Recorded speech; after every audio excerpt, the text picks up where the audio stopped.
Muy buenas noches y bienvenido a un nuevo programa de debate de este día miércoles. No estamos miércoles hoy día y obviamente pendiente de analizar lo que está pasando en la política nacional. Esta noche conversaremos con dos observadores de la realidad nacional, opinólogos o como dicen, analistas políticos, se dice acá. En otras partes es opinólogo, no, eso es una palabra, digamos, bastante usada en otros países por decir quiénes tienen el análisis de los hechos del país. Los presento inmediatamente, ya vieron a uno, Roberto Caña. Buenas noches, Roberto, bienvenido. Gracias, Nacho, por invitarme. Qué bueno estar en el programa de debate con Nacho Castillo. Gracias, Roberto. Y otro Roberto Rubio, buenas noches. Buenas noches, Nacho, y buenas noches al tocayo acá. ¿Qué tal? Qué bueno estar juntos. Empezamos y obviamente los temas, el tema más fuerte hoy día fueron las declaraciones formuladas por el presidente de la República en relación al mismo caso que ha estado rondando toda esta semana. Y básicamente el presidente, quizás lo nuevo, dijo dos cosas. Uno es que señaló que la Ana Vilma Escobar, la diputada del Partido Arena, está señalada por un supuesto manejo irregular de 34 millones de dólares de un fideicomiso impulsado hecho en tiempo del presidente Saca para impulsar el empleo. Se llama FECESE o se llamó FECESE, señalando de que habían habido dinero otorgado a algunas empresas sin que cumplieran todos los requisitos establecidos en ese fideicomiso. No solamente este fideicomiso fue manejada por la ex vicepresidenta de la República, sino que también por los que fueron en ese momento ministros de Economía y Hacienda, en el caso, digamos, cierto, de Hacienda, William Handel, y también López Suárez, Guillermo López Suárez, y en el caso de Economía, Yolanda Gaviria, que es la que me acuerdo, hay otra persona más, y también los del Banco BMI, Banco Multisectorial. Y esto, digamos, está pendiente. Nosotros vamos a tener el día viernes al diputada Ana Vilma Escobar para explicar todo esto. La habíamos invitado también desde muy temprano el día de hoy, pero dijo que quiero preparar exactamente mi respuesta. Estoy documentando toda la información porque no quiero, digamos, que mi respuesta sea sin las cifras, sin algo, digamos, que pruebe que lo que el presidente ha dicho no es correcto. Lo otro que dijo el presidente hoy día, en forma que no lo había dicho antes, como novedad, es que sí, efectivamente dijo que él había ido el día del accidente a Panamá, que había sido invitado esa noche por el presidente Martinelli de Panamá, y por eso había ido por el día, y que había llegado al aeropuerto de Ilopango a las 2 de la madrugada, y del aeropuerto de Ilopango se trasladó en helicóptero hasta la residencia presidencial. Ese es el helicóptero que muchos habían escuchado, entre ellos dijo que lo había escuchado también por declaraciones que dio el candidato a la presidencia, Norman Quijano. El caso es que dijo no hubo cena con el presidente Martinelli, sino que hubo un problema con el presidente Martinelli y el presidente le pidió quedarse hasta el día después para almorzar, pero digamos él dijo mejor me vengo porque tengo dolor y se vino de vuelta a San Salvador. Mañana tenemos aquí al presidente de la República para preguntarle eso y otras cosas, por supuesto, que han sido noticias este día. Parto con este tema, que obviamente ha sido un tema que viene ya, no sé si 7 o 8 días, sin parar, el tema del accidente y del posible involucramiento del presidente en esto. El presidente lo ha negado rotundamente, el Partido Arena sigue poniendo dudas sobre este hecho. Y yo no sé qué tan importante ha sido, porque sí ha sido parte, o sea, qué tan importante ha sido en términos de lo que debe ser, digamos, lo verdaderamente importante, pero que ha estado marcando la campaña electoral, sin duda la ha estado marcando. Roberto Rubio. Creo que hay que ver varias dimensiones de esto. Una son los hechos, otras son las estrategias políticas que se ven en torno a la campaña electoral, ¿no? Porque son dos cosas diferentes. Creo que en términos de las estrategias, creo que nuevamente como que la elección vaya a ser entre Arena y el presidente, ¿no? O sea que no hay un debate entre el candidato de Arena con el candidato del Frente, pero sí hay un debate público, llamémosle así, en cosas que posiblemente no tienen nada que ver con las propuestas electorales entre Arena o algunos diputados de Arena con con el presidente. Esta es una cosa bien sui generis, ¿no? Una campaña electoral. Aquí creo que Arena comete varios errores. Uno, nuevamente, digamos, se le olvida a Arena que su rival con el que va a competir es el Frente, y es Sánchez Serén. Y sin embargo, pues, digamos, le agarra el pleito con el presidente de la República, como fue en la antes de la primera vuelta, ¿no? O sea, está cometiendo, creo, a mi manera de ver, el mismo error. Segundo, lanzarse pues a una serie también de acusaciones, convocar una conferencia de prensa, ¿no? Sin todavía tener las pruebas, creo que también es un poco aventurado a mi manera de ver. Ahora voy a los hechos, es decir, los hechos, bueno, y la estrategia también del presidente, que es, ha aprendido bien de que la mejor defensa es el ataque, ¿no? Entonces lo atacan y él sale pues y saca otras cosas, ¿no? Para abordar su propia defensa, porque efectivamente en torno a él ha estado este hecho, que hay un montón de cosas incoherentes. Yo creo que esta versión de él añade más incoherencias al hecho, más sospechas al hecho. Yo creo que todavía esto se va a saber tarde o temprano, Nacho. Yo creo que ahora en estos tiempos difícilmente esto se va a mantener ocultado por mucho tiempo, y la verdad saldrá quizá después de las elecciones o más adelante, ¿no? Porque yo creo que hay cosas que son elementales, mira, entonces, de preguntarse, porque pronto se sabrá, bueno, ¿por qué quitaron las placas? ¿O por qué quitaron las cámaras de video?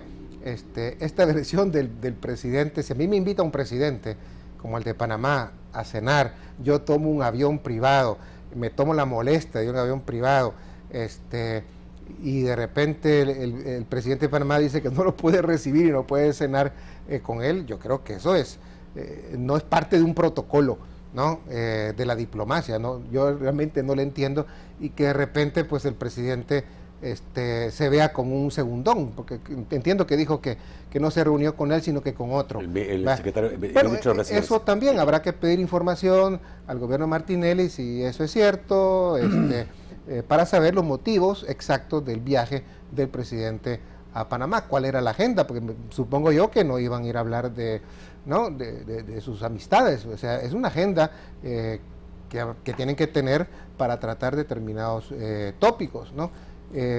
Entonces, yo creo que todo esto, el mismo presidente creo que añade otros elementos que le ponen más morbo al asunto, ¿no? Porque ciertamente coincide la versión de que llegó en un avión, coincide pues que había un helicóptero, claro, con otra versión diferente, ¿no? Pero le añade como más morbo a esto. Yo no quiero, opinar si esto es cierto o no es cierto, porque creo que hay que ser prudentes hasta que uno tenga realmente ciertas pruebas para que uno pueda efectivamente entonces sí ir a la fiscalía y decir, mire, que hay un hecho que no solo es de un problema de un temerario, estamos hablando de alguien de alta investidura, ¿verdad? Y hay, digamos, contaminación también de la escena del crimen, ¿no? Porque, bueno, el crimen del delito, perdón, en el sentido de que por qué se retiran placas, por qué se retiran cámaras. Bueno, eso es grave, así que, y la otra pregunta que nos hacemos mucho, bueno, ¿y por qué el señor Crit no habla? ¿No? ¿Por qué, bueno, si el presidente dice que ni lo conoce? Bueno, será el señor Crit que podrá decir si lo conozco o no lo conozco. Podrá ser el señor Crit que nos diga si él, digamos, si iba el presidente, no iba con él en ese vehículo, si iban solo los dos o iban tres. Es decir, pero no hay fotos, no hay declaración del testigo principal. ¿Qué se hizo el testigo principal? De todo esto, definitivamente que crea una cantidad de dudas que quedan todavía en el aire, pero creo que hay que ser, prudentes hasta que vayamos sabiendo la verdad, que estoy seguro que más adelante se va a conocer. Roberto Cañas. A ver, varias cosas. En primer lugar, hay que plantear que no hay texto sin contexto. Es decir, las cosas para poder entenderlas hay que ubicarlas en un contexto, en el cual todos sabemos en el que estamos. Es un contexto electoral. Correcto. Y entonces el hecho de que se diga, no se diga, se haga o no se haga una cosa, está dependiendo de esa lógica. Los actores políticos, los operadores de la política, cuando dicen o dejan de decir una cosa, o hacen o dejan de hacer una cosa, lo hacen pensando en el momento en el que estamos. Entonces, en esa lógica hay que entender el primer plano de realidad. El otro plano de realidad que habría que observar es la relevancia, la pertinencia de lo que se está debatiendo. Yo tengo la impresión y estoy convencido de que es muy pobre el nivel del debate actual en este contexto electoral, que no es relevante en función de los intereses nacionales de El Salvador estar discutiendo una situación de un accidente automovilístico. Obviamente la salud del presidente es un problema de interés nacional, porque él es el primer mandatario del país y si se enferma pues afecta la conducción de la administración del aparato del Estado y eso nos importa a todos. Ponerse a especular de que si era o no era o si eso ya entra en un plano en el cual es bien difícil opinar porque uno no tiene conocimiento de causa. Entonces resulta irresponsable hacer juicios de valor sobre cosas en las cuales no hay sustentación que le dé fundamento a una argumentación que uno pueda hacer. Podrá externar una serie de inquietudes, de dudas que le puedan saltar a partir de el aparecimiento de una serie de sucesos. Yo pienso que el llamado que deberíamos de hacer a la clase política de El Salvador es que eleve el nivel del debate y que aquí la discusión que debemos de tener es cuál es la solución a los problemas de la seguridad pública, qué es lo que se está proponiendo para resolver el problema educativo del país, cuáles van a ser las propuestas para sacar adelante El Salvador en lo económico. Es decir, eso es lo que las personas esperan que en este contexto electoral sea el plano del debate fundamental. Pero yo me pongo en los zapatos de alguien que tiene preocupaciones más cotidianas, que a nivel microeconómico su preocupación es si va a continuar con estabilidad laboral o si va a tener posibilidades de, con el poder adquisitivo que tenga, con su salario real, comprar los bienes que necesita para satisfacer sus necesidades. Entonces, aquí parecería ser que el nivel del debate de la clase política está en un plano y el nivel de preocupación de la cotidianidad de la gente es totalmente otro. Habría que preguntarse en qué medida la mayoría de la población le da un seguimiento tan cercano a una problemática que es ajena al día a día de cada persona. Entonces, lo que conecta con las personas es qué soluciones hay a las problemáticas inmediatas. Es decir, en El Salvador el elemento central es que hay temor. La gente sale a la calle y no sabe qué tipo de situación le va a afectar su seguridad. No tiene la tranquilidad que sus hijos se puedan mover sin problemas. Esas son las cosas que se deberían de discutir cuando hay programas de este tipo y se invitan a los funcionarios públicos y a los que quieren ser para que den soluciones a los problemas nacionales. Entonces, cuando empieza a dominar el nivel de la discusión política del país y se gasta, el costo de oportunidad que tiene esto es muy alto, se sacrifican de discutir cosas que son muy pertinentes, muy relevantes para el país por ocuparlo, energías, tiempo y dinero en una situación que no es verdaderamente lo fundamental del país. Vamos al corte, volvemos rápidamente con más de este programa, obviamente de este análisis de los hechos noticiosos de la semana. Ya volvemos. Y continuamos inmediatamente. El otro tema es el tema Francisco Flores, que la comisión no solo terminó el trabajo, es la comisión que investigó, parlamentaria, que investigó el caso Francisco Flores, sino que terminó señalando que habían 7 delitos y entregó toda la información al Pleno. Ayer hubo 10 horas de lectura de todo lo que se dijo en la comisión y se habla finalmente de 7 delitos que van desde peculado hasta posible lavado de dinero. En el entretanto, el fiscal general de la República señaló que no va a tratar el caso Paco Flores hasta después de las elecciones del 9 de marzo y dijo que realmente él calificaba esa comisión que se hizo en la Asamblea Legislativa como exclusivamente una comisión dedicada a hacer un show político, cosa que cayó bien mal en los diputados que integraban esa comisión. Y quizás lo más importante es el desligamiento que ha hecho el Partido Arena del expresidente Flores, señalando en boca de dos de sus diputados, Ana Vilma Escobar y también el jefe de fracción, Donato Baquerano, que aparentemente el caso Flores es indefendible y que Flores tiene que defenderse como un particular. Entre medio, digamos, ¿cierto?, el Tribunal de Ética del partido lo suspendió de sus derechos de militancia. A ver, Flores, aquí hay dos temas centrales del país, el tema de la corrupción y el tema de la impunidad. Detrás de los actores de esta puesta en escena de una actividad en contra de la corrupción, porque así se ha planteado, está un problema central del país, es decir, el uso particular de los recursos públicos, que aquí en El Salvador ha sido una tradición, un deporte nacional, hacer uso privado de los recursos públicos.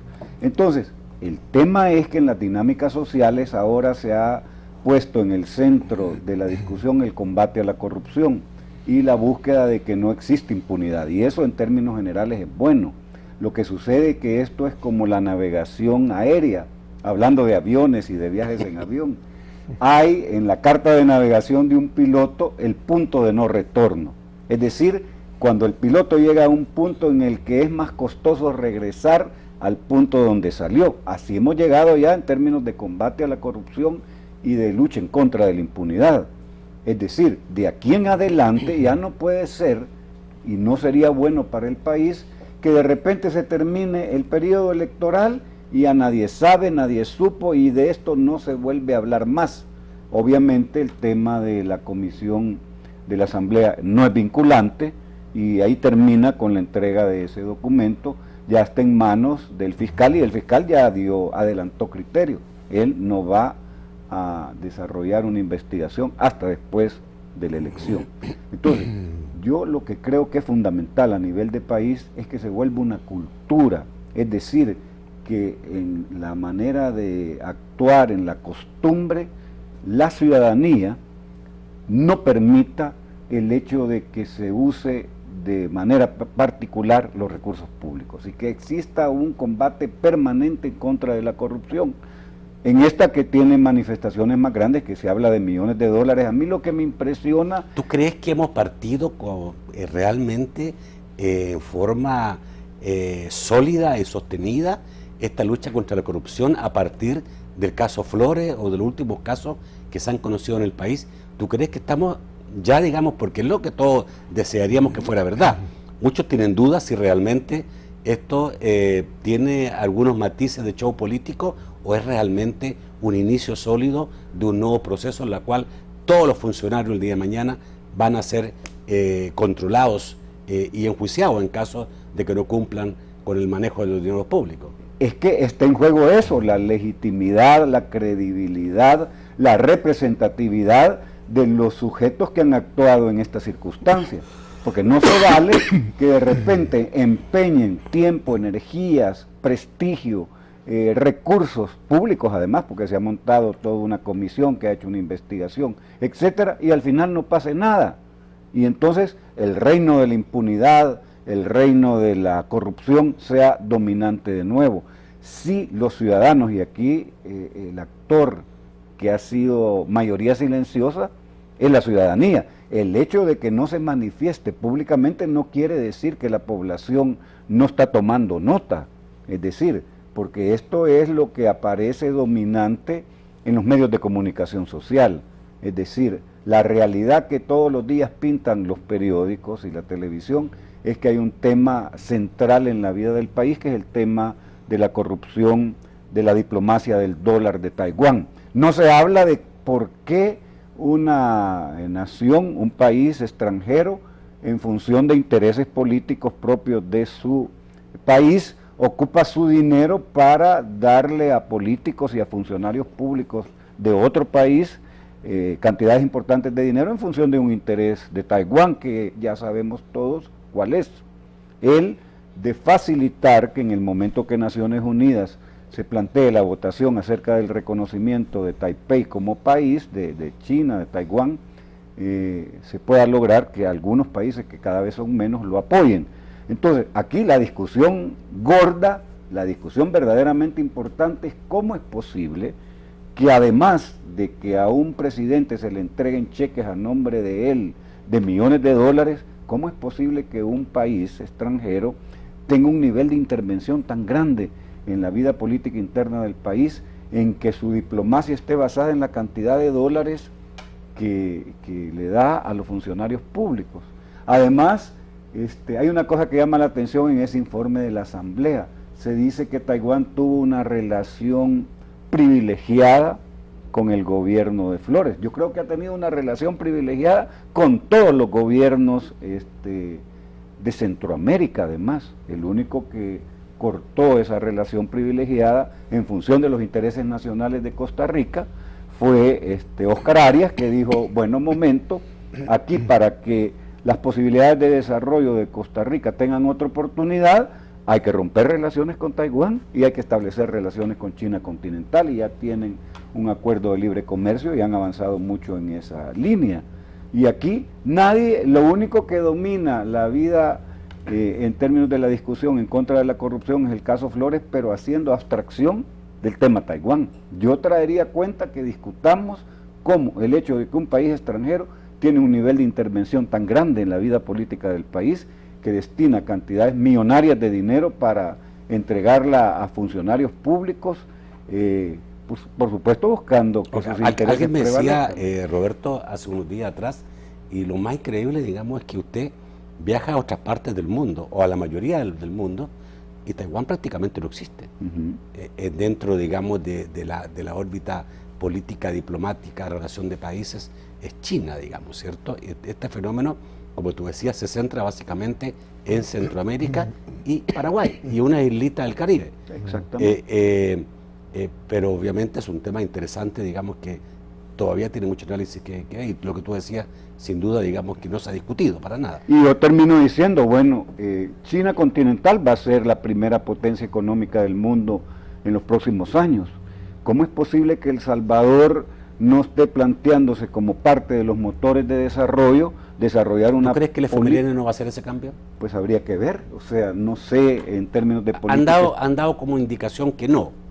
Sí, han dado algunas seguridades en algunos discursos. Porque las señas de identidad de la política exterior, por lo menos de este gobierno, son las del conservadurismo, es decir, las relaciones importantes con Israel, con Chile, con Taiwán, con Corea del Sur, es lo que ha dominado su política exterior.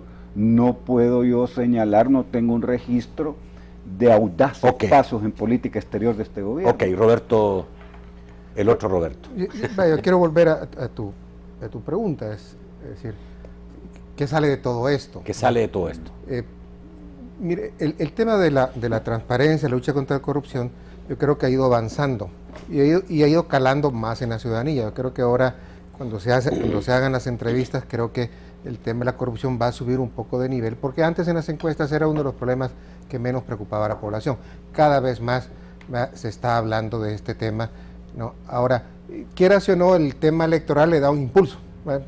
Porque bueno, durante mucho tiempo no se ha hablado, sino que aparece con fuerza eso no deslegitima que los hechos puedan ser ciertos, ¿me explico? Claro. Lo que pasa es que lo desvirtúa hasta cierto punto, porque se ve que se usa como un arma electoral y no como algo que hay que seguir. Pero, como dice el dicho, no hay mal que por bien no venga. Y yo creo que este tema de los 10 millones de Flores, como los 3 millones de Funes, que no ya como que se cayó y eso quedó indefinido. Decía, todavía no se ha definido porque, es decir, él dijo que lo había pasado al frente y el frente no se hace cargo. Bueno, eso tiene también, tarde o temprano, tendrá que investigarse. Pero aquí lo que viendo en positiva las cosas, más allá que si eran los 10 millones de Flores o los 3 millones de Funes, que por cierto le molestó mucho que uno le dijera eso y lo pusiera a la par. Yo sé que son distintos, pero el trasfondo ético es el mismo. El punto es que tenemos que ir avanzando a quitar la discrecionalidad de los gastos en casa presidencial. Es decir, incluso fíjate que hasta en términos semánticos, es incorrecto llamar a la partida secreta, no es eso. La partida secreta en el presupuesto se llama partida de gastos reservados, reservados a gastos para, digamos, de desastres, para temas de seguridad, de emergencia, para eso están contemplados y tiene un mecanismo de rendición de cuentas. Pero aquí se le ha venido llamando desde hace tiempos, quizás a propósito, reservados secretos para que digan, aquí el presidente puede hacer lo que quiere con esos 20 o 30 millones que posiblemente son los que están ahí. Igual, los presupuestos de Casa Presidencial, desde antes en materia de publicidad, no solo de este gobierno, sino también de los otros, se han pedido y nunca han querido revelar esos gastos, o los gastos que propiamente tiene lo que sería Casa Presidencial. Entonces, aquí lo que necesitamos, Nacho, es, digamos, una ley que venga y nos ayude a transparentar esos gastos. Mira, en términos de donaciones, por ejemplo, a mí me contaba alguien de que cuando alguien llega de visita al presidente de Estados Unidos, y yo creo que fue el caso de acá, les advierten, mire, no lleve usted el regalo que le va a dar, que no le pase de $100 en un momento, después lo subieron a $350. Por ley, no pueden. Y si en caso, ya les advierten a los que no lleven regalos demasiado, porque un presidente no puede recibir, digamos, los presidentes además publican año con año sus ingresos, si fueron por exposición de libros, por presentaciones, cuáles son los ingresos que están teniendo año con año. El presupuesto de la presidencia, pues se conoce, no hay gastos, digamos, secretos, lo manejará otra instancia, pero no la presidencia. Por lo tanto, yo creo que vamos en un camino de hacer de todo este show, si quieres llamarlo así, algo positivo. Saquemos, digamos, algo positivo y encaminémonos, por ejemplo, que de aquí en adelante, digamos, podamos tener una legislatura que se aboque a mejorar, digamos, los mecanismos de control de gastos de Casa Presidencial. Y es que sí, lo importante es que debe quedar de lo bueno que se puede sacar de esto malo que ha sido, es que se debe legislar también acerca del uso del dinero privado para financiar partidos y campañas políticas. Correcto. Todos sabemos que el uso del dinero privado para financiar campañas significa el derecho de picaporte, significa que aquel empresario o persona que le da dinero a un candidato lo hace porque espera que después de ganar una elección él va a tener esa posibilidad de, con una llamada telefónica, resolver problemas que le afecten en el desarrollo de sus negocios. Toque al corte. Vamos al corte, volvemos rápidamente con más de esta noche. Y los quiero llevar ahora al otro tema, que es el tema electoral y que tiene que ver con la publicidad electoral, que tiene que ver con esta molestia fuerte del Partido Arena, porque el Tribunal Supremo Electoral no retira del aire los spots del presidente, pero sí, dice el Partido Arena, sí retiró el spot de la Juventud de Arena, un spot donde se mostraba a Sabó Sánchez Serena alabando el gobierno de Venezuela. Ahí entre medio hubo una queja de parte de la embajadora de Venezuela señalando que estaban inmiscuyéndose en la política nacional y que establecía una imagen negativa de lo que es el gobierno venezolano.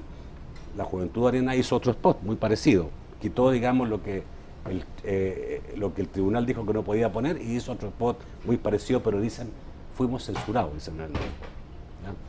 Entre medio está la Sala de lo Contencioso, que aún no da la interpretación de la medida cautelar, la había prometido para esta semana, posiblemente mañana pasado, la interpretación de la medida cautelar en relación a la prohibición de los funcionarios públicos hagan proselitismo político. En el intertanto, la Procuraduría General de la República hoy día emitió un fallo, un pronunciamiento ya después de una investigación, dicen ellos, en la cual señalan que la Sala de lo Constitucional está con esa medida cautelar violando los derechos políticos de los funcionarios públicos del país. Así está la cosa en materia electoral publicitaria. Hay varias cosas. Yo creo que es un sofisma, es algo que es un error, el pensar que hay una relación directa entre el número de spots que puede un partido pautar y la posibilidad de conseguir votos. No hay una relación directa, que a más espacio comprado en la televisión hay más personas que van a votar por el partido porque ve más spots de televisión de tal o cual partido. Eso no es cierto.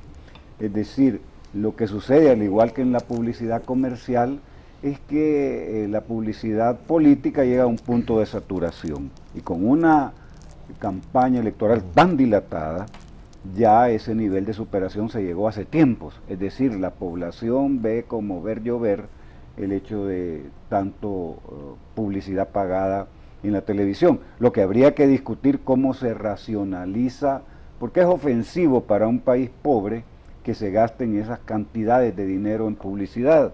Es decir, si revisáramos, si se pudiera tener acceso a la cantidad de dinero que los partidos políticos, el gobierno ha gastado en este periodo de tiempo tan corto en los dos momentos de las elecciones, los reales del tiempo establecido por la ley para que se haga campaña, es una cantidad de dinero exorbitante y obscena para un país pobre como el nuestro.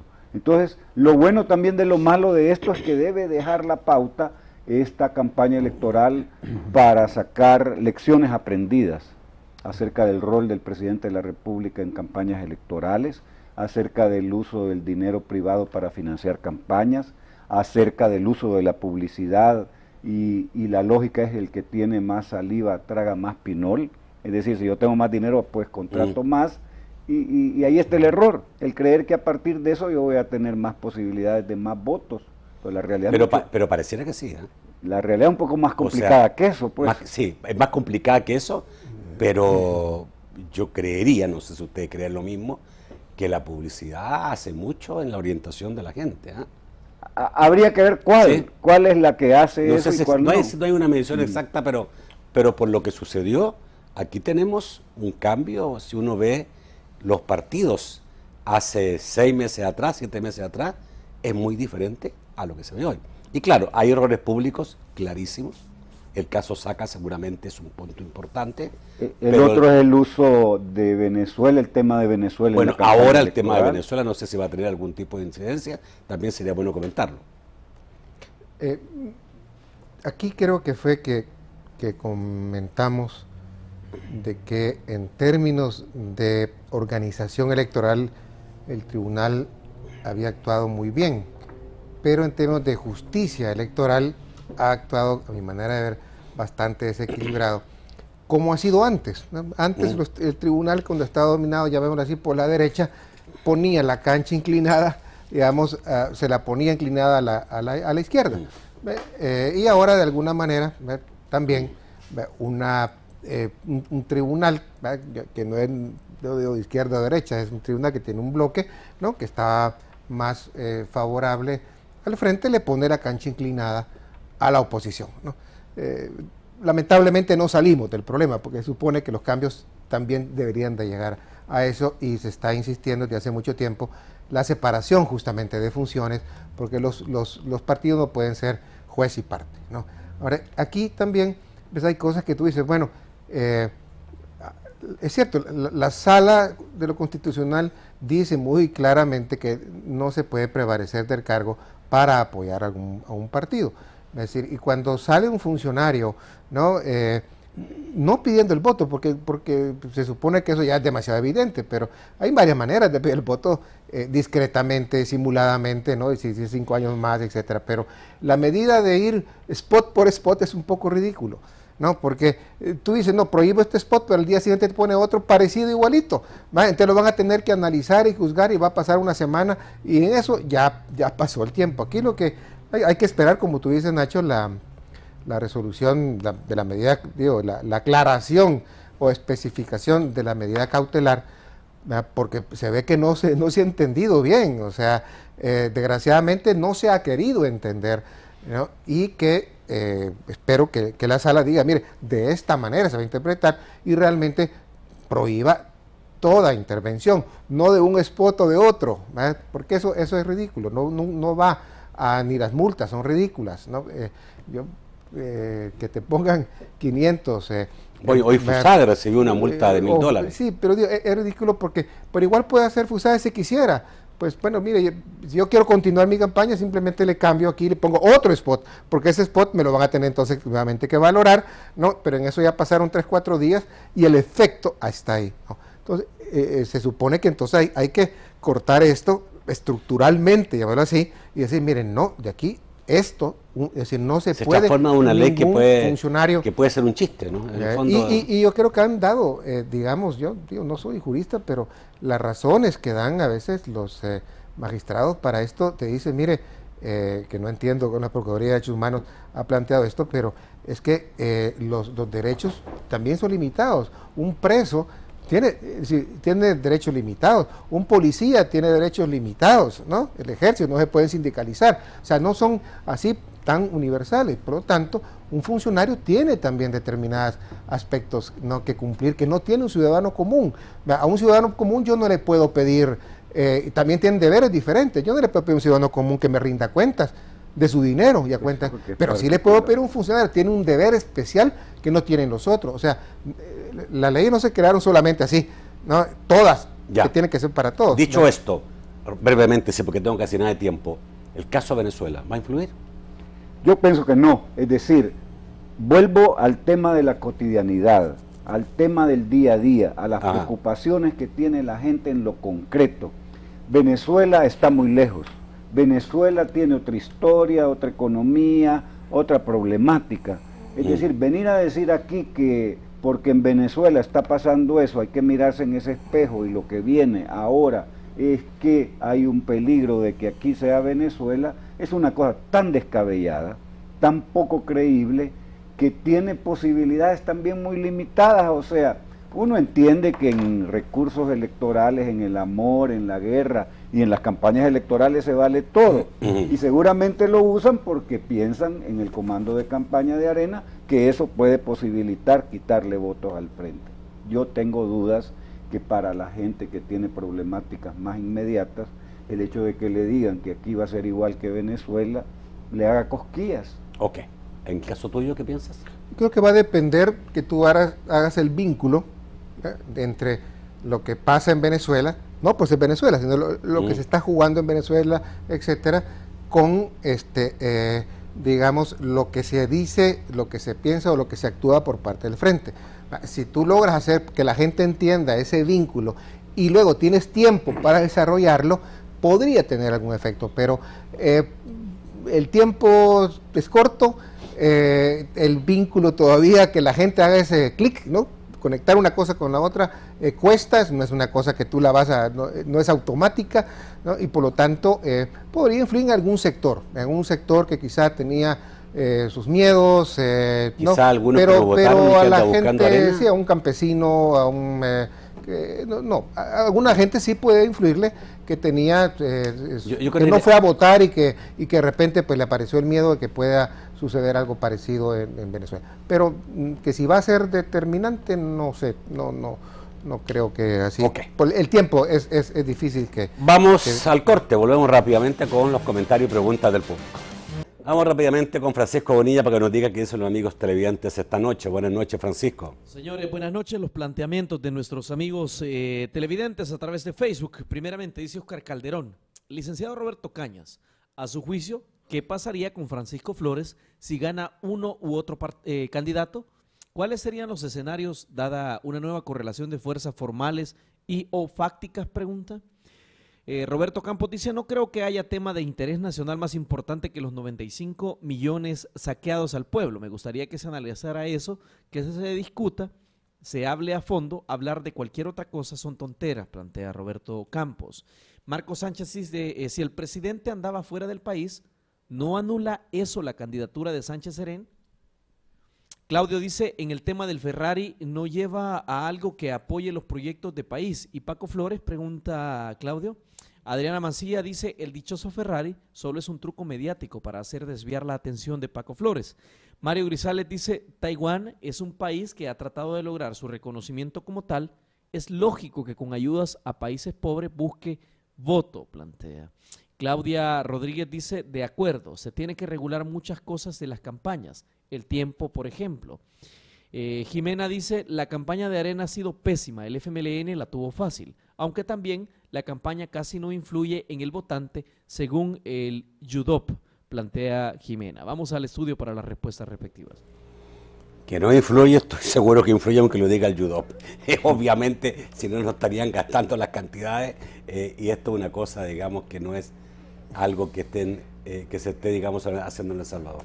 Que no solo es la campaña, creo que la estrategia electoral también, porque mira, ¿cómo explicar que hace 4 o 6 meses Arena estaba arriba 8, 9, 10 puntos y ahora está abajo? O sea, perdieron casi 20 puntos es un récord, ¿verdad? Es un récord de hacer mal las cosas políticamente. Y acordemos que en términos de candidatos, pues ahí incluso Quijano estaba arriba de Sánchez Serén, ¿no? Yo creo que la campaña del Frente sí fue bastante, o ha sido bastante inteligente, con un mando más centralizado, por decir, y con mayor conducción, ciertamente más intensa en términos, ¿no?, de cantidad. Son 3 campañas, ¿no?, la del presidente, la de Alba, etcétera, pero también es lo colorido, es decir, también influye mucho el hecho también como estrategia electoral de ocultar al candidato, porque sabían que su fuerza no estaba en el candidato, su fuerza estaba en su marca, entonces destacaron más su marca. El haberse quedado un poco detrás también del pleito Funes con Arena, ¿no?, fue otra parte de la estrategia electoral. Yo creo que fue una combinación de ambas cosas que hacía que, digamos, pueda tener alguna explicación. Que si el caso de Francisco Flores influyó lo de los 10 millones, etcétera, algo, pero no creo que eso fuera lo determinante. Pero a mí lo determinante fue, digo, todo un proceso de, digamos, de deterioro de la campaña de Arena por una buena campaña y una buena estrategia electoral por parte del FMLN. Pero lo de fondo no es evidente que la campaña de Arena es mala, que el candidato es malo, que han trabajado de manera verdaderamente desastrosa, pero el fondo no es ese. El fondo es que la gente entiende que los programas sociales de este gobierno les han ayudado y que aspiran a que eso tenga continuidad. Y los planos de la realidad no coinciden, porque el FMLN lo que está planteando es la continuidad de cosas que están haciendo ya. Y Arena lo que está haciendo ahora es doblando la apuesta en el dado caso que llegaran a ganar. Entonces esos planos no coinciden. Esa es la verdadera explicación, porque sí, el candidato es malo, el otro se escondió, el otro se reía, el otro gritaba, o lloraba, o se enojaba. Todo eso puede tener algún valor. Lo de fondo es, en 2 palabras, los programas sociales han calado hondo en la gente y los sectores beneficiados, que no son pocos, entienden que lo que tienen que garantizar es la continuidad de eso, y eso es lo que determina que el FMLN... Hay una pregunta que me pareció interesante, la verdad que no sé está exactamente la legislación en El Salvador en ese sentido, que es la salida del presidente fuera del país. ¿Qué pasa? En otra parte del mundo el presidente sale, el presidente pone un pie fuera del territorio nacional y tiene que haber una sucesión aquí adentro. He escuchado decir aquí que el presidente puede estar afuera y puede seguir mandando. No sé, digamos, que es la ley en ese sentido. Pero claro, también tiene razón, porque si el presidente sale y el vicepresidente está aquí, que es Sánchez Serén, tendría que haber asumido Sánchez Serén, lo que lo inhabilitaría inmediatamente de ser candidato presidencial, porque la ley señala que un candidato presidencial no puede haber ejercido la presidencia ni siquiera 1 minuto y 1 día 6 meses antes. Tendría, creo que haber, es un tema que desconozco, no quiero decir ninguna burrada, pero están los designados. Entonces, si sale, puede nombrar al designado. Creo. No, pero estando el vicepresidente aquí no puede. No puede. Claro, ahí tiene que ir por orden. Porque o sea, lo que pasa es que si salen los dos. Sí, pero entonces no tendría que salir. El presidente no tendría que salir durante la o salir la juntos campaña. o salir juntos. O salir juntos. Sí, bueno, yo digo honestamente, no me atrevo a opinar. Ajá. No sé qué pasaría. Bueno, eso se sabía de antes, que el presidente, me acuerdo que Fabio Castillo lo dijo. Ojo, le dijo Salvador que el presidente no puede salir, y si sale, salir juntos, porque si no recae la presidencia en ti automáticamente. Ya. Eso que dice esa persona que escribió, mañana tendría que preguntárselo al presidente de la República, porque es un tema interesante. Claro, por supuesto. Bueno, correcto. Se acabó el tiempo, de que se me acabó el tiempo. Qué pena. Gracias Roberto Bueno, Rubio, gracias Roberto. gracias. Gracias a ti por Creo que ha estado muy interesante. Gracias, Nacho. Amigos televidentes, los veo mañana. Como ya saben, mañana el invitado es el presidente de la República, Mauricio Funes. Hasta mañana. Buenas noches.